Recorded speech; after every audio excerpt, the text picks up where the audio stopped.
Coming up next on Sledhead 24/7. The world's greatest snowcross racers travel to Deadwood, South Dakota for rounds 5 and 6. The Old West comes alive.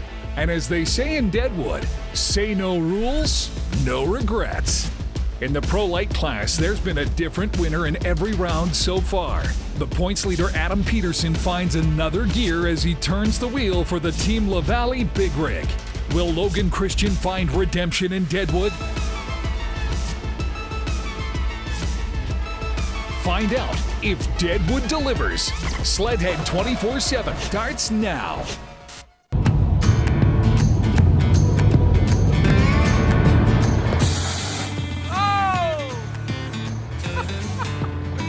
Got her here in one piece. I took a nap most of the way. Can you race this weekend? I don't know, I'm getting shot. I don't know. You gotta be out for 14 hours. I don't know. Yeah. You might get in trouble. Yeah, I gotta log my time when I'm riding too.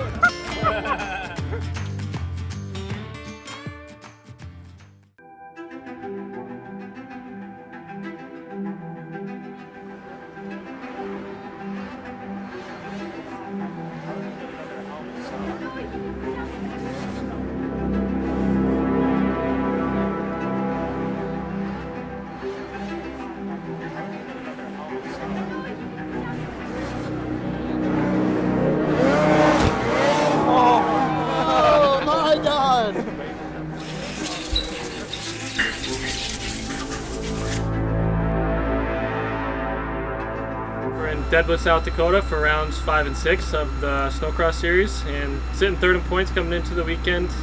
Definitely didn't have the weekend that I wanted in Dubuque. Just a lot of misfortunes and a lot of things that I could have done better also, so looking forward to kind of get some redemption this weekend. I try not to look too much into luck, but I like to think that, you know, whatever God has planned for me, that's how the weekend's going to play out. So just got to kind of roll with it and just try to do my best.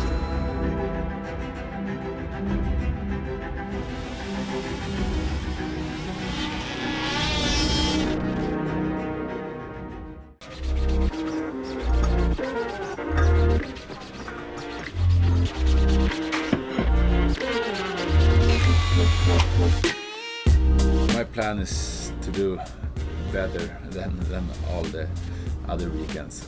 I had some problem in Iowa, so I really want to do something good this weekend. Maybe I ended up on the podium or top 5. So I will do my best. You launched, dude. Dude, I launched. You were gone. Like over the triple, like I looked to the sides of me. Nobody was even next to me. Oh. It felt really good. We made a ski change and then some clutching changes, and Tony's got the clutching, as we can tell, pretty dialed. It feels a lot better on the track, and haven't really discussed when we're gonna make any more changes, but as of right now, we're feeling pretty good. Good way to start the day. Sleds look strong. Blast to be here. It's about 45 degrees at least, and the sun is out, and fun to be in Deadwood.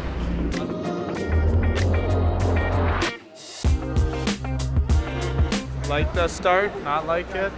Well, I think it's a little better than going wide open in the rollers. Yeah.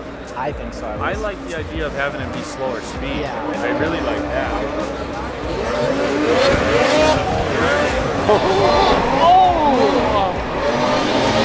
That kid just slammed it. Yeah. Zach should have punted that guy.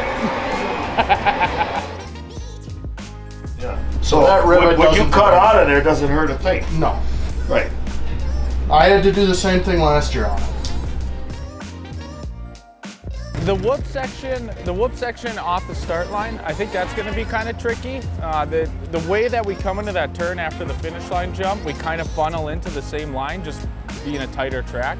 So that's going to be really key to just try to be creative and find a different line there to, you know, if you have to go make a pass, like you're going to have to be pretty creative there to try to get, you know, out of that main groove.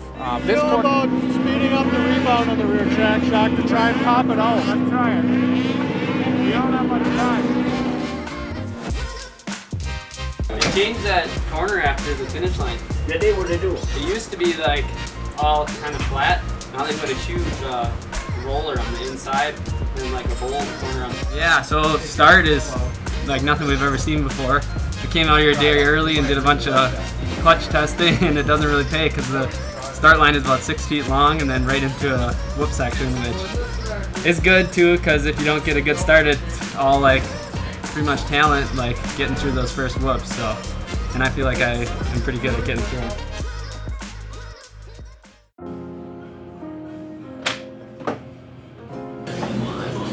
We probably aren't going to change a whole lot as far as the suspension and stuff goes. A little bit of clutching and changes that way because of that little bit higher elevation. We had that little practice session yesterday where we did a little tuning and stuff and made our few changes and see how it goes in practice, and then if we need to reevaluate, we'll do that. We're excited. The sled's been working good. We had a lot of good test time. Track looks awesome. Deadwood's always been a good track for our team and for us, so I'm excited to get on the track this weekend. Iowa didn't quite go the way we wanted it to, but we had some good runs and some good showings, so I'm excited to put the whole package together this weekend. To kind of get over that triple. Can I slow you down one in the back or not really? Yep.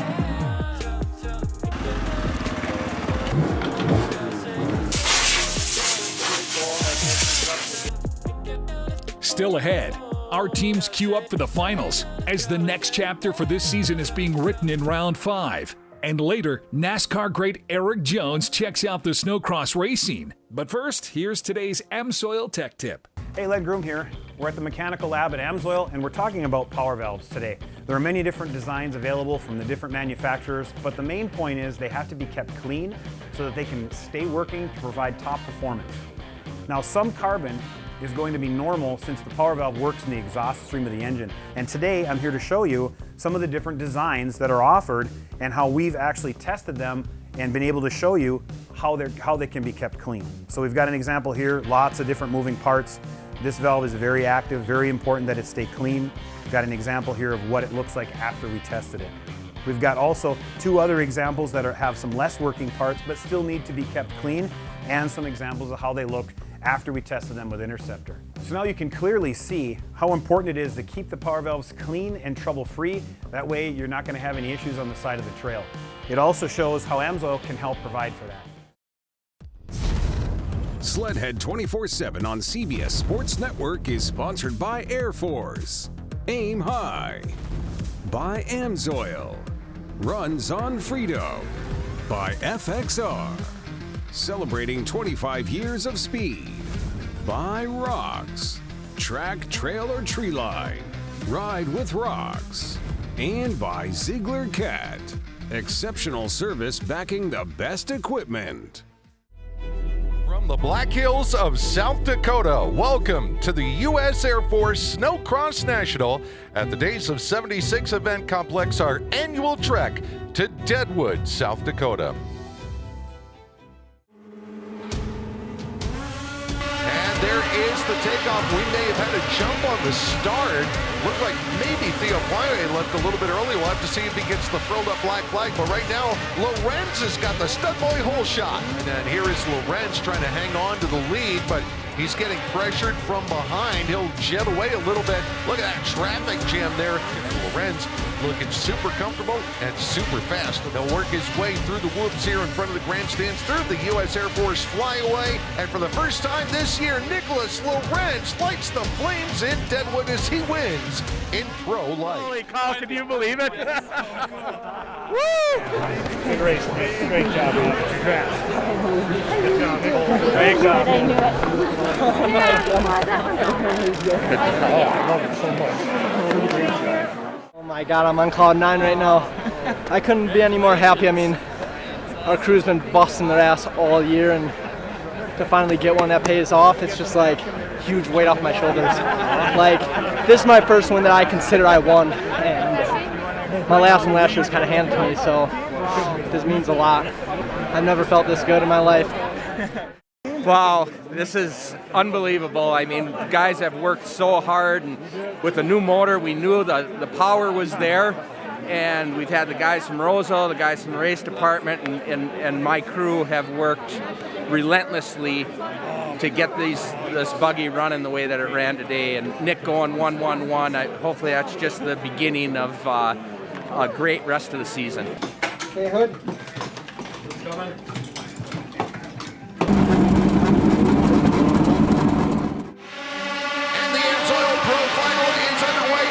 Start for Jacob Yerk off the outside. He may have the Stud-Boy hole shot as they head to the big FXR takeoff ramp, but here comes Logan Christian and Kyle Pauline battling it out on the inside. And we've got a brand new leader. Logan Christian comes underneath Jacob Yerk to take over the top spot. Looks like Cody Cam and early third. Cam trying to jump right in there alongside Yerk in a battle for second.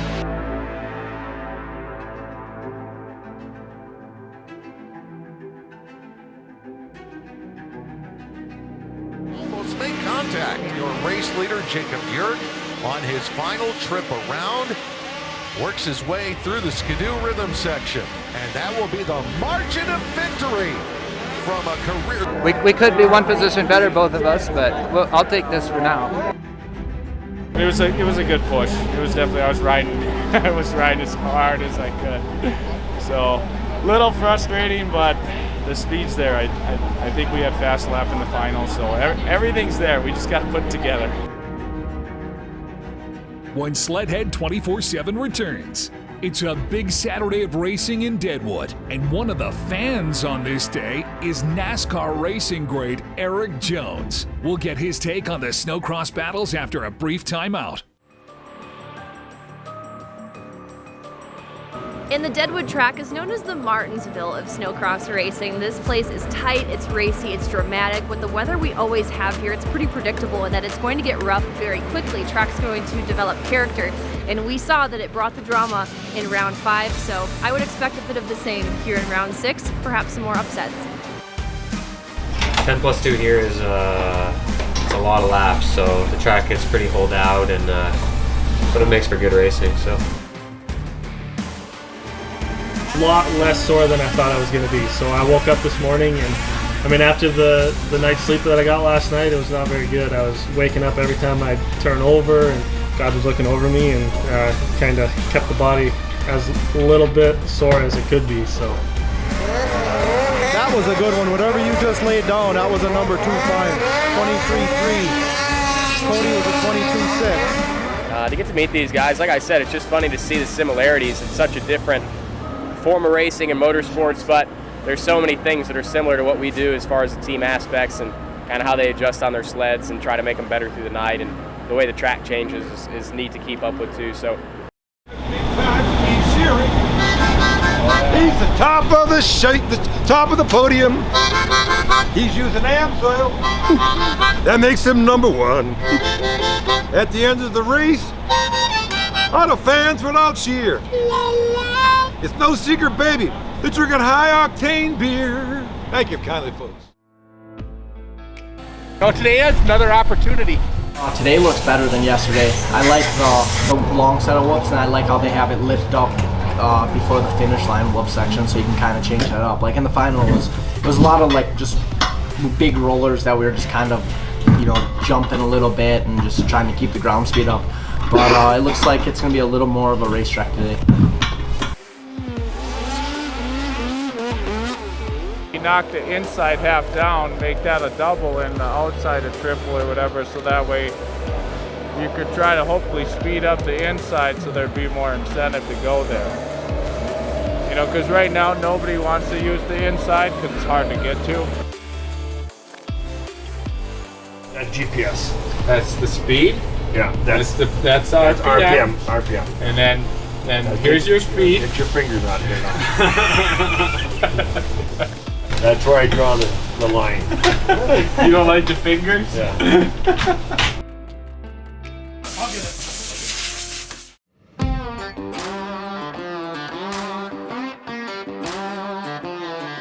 They changed up the track quite a bit. We just got done with our first practice. This front section has whoops all the way down it. Something we really don't see that often. It's whoops from the corner all the way down to the next corner. So it's unique, it's different, but it's fun. It's going to make for a lot of good racing track. But sled felt good. We felt good in practice, so excited for the night's race. Still ahead, it's go time for Team Judnick. Can Juddy rally the troops to repeat? Sledhead 24/7 on CBS Sports Network is sponsored by AMSOIL, Runs on Freedom, by Polaris, Think Outside, by Ram Trucks, Motor Trend Truck of the Year for the 3rd year in a row, and by Stud Boy, traction with an attitude.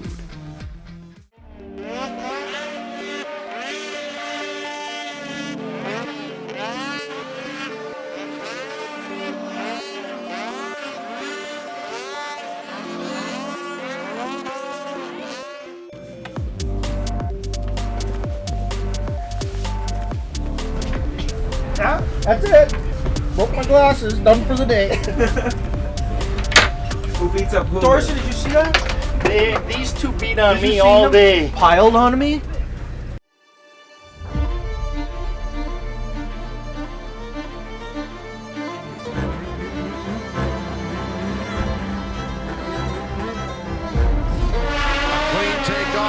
The starting line charging up on the inside of one sled at the back of the pack, having a little bit of an issue down on the bottom of the racetrack. Looks like that might be Carson Allred fighting it out with Adam Peterson. They'll go high-low through the Polaris turn out the other side. Travis Kern would like to have something to say about it. He puts a ski to the inside. Allred rides away as they come back into the Arctic Cat rhythm section. It was a 2-second lead. Last time it was a 1.5 seconds, and I think Kern smells some blood in the water here. He is really turning up the wick as we close in on the white flag. Allred flares out a little bit wide. Kern to the inside. He'll take the lead.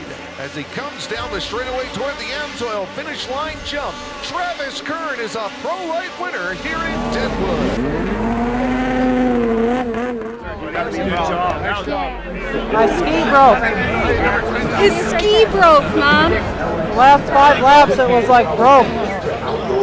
We did that one for you and Papa, Mama. You had that. In that corner, I was like, I thought you were going over the bars about 8 times. We were having a really good race. We got the hole shot and we were leading it until about halfway. I broke an A-arm or something on the spindle. And my left ski was like this, my front one was like this, so it was all over the place. But managed to hang on for 3rd, so I'm happy about that. Yeah, it was good. I was up towards the front, towards the beginning. Carson got an awesome start, and then it was some questionable passes under yellow, I think, but we finished the race and ended up 2nd, and I'm pretty happy with that.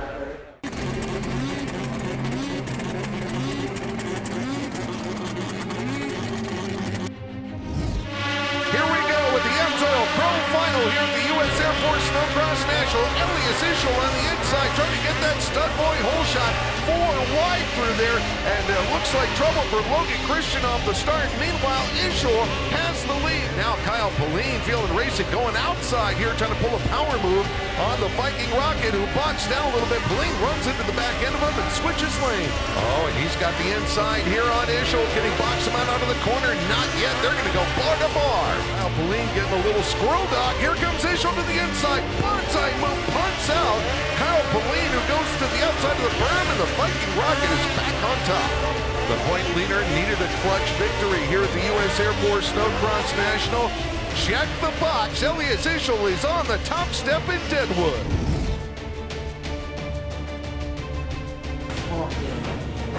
And then he ran, like the next lap, just plowed into my track, almost spun me out. Short track races, boys. Look at the video. There was Aki. Aki's in 3rd. There's Lapper, you, Pelletier, so you were in 4th. And then, look, no blue flag. And this was like 6 laps in a row. You guys are stuck behind them for like 6 laps in a row. I'm hoping for a better weekend this next race. Tonight was a good night. It was a tough one. And it was one to learn from, but we were fast. I think it was 5th qualifier, so had a decent pick on the line, and then got a great jump. My sled came off the line good, and I was 2nd right away.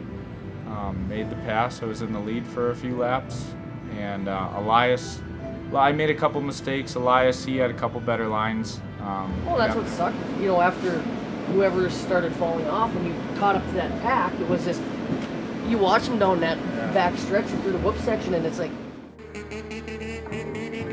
So it's the end of the race weekend, Saturday night after the pro final. We're out doing guest rides with the U.S. Air Force. Very honored for them to be partnered for 22 years with us and the sport. Eric Jones, the Air Force sponsored NASCAR driver, and they're seeing how brutal this track truly is out there.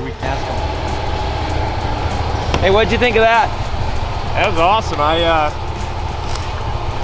I've never rode on any kind of track with a sled before, so it was way different, but it's cool. Love to get some more laps, gets my heart rate going, just making little slow pace laps. It's cool.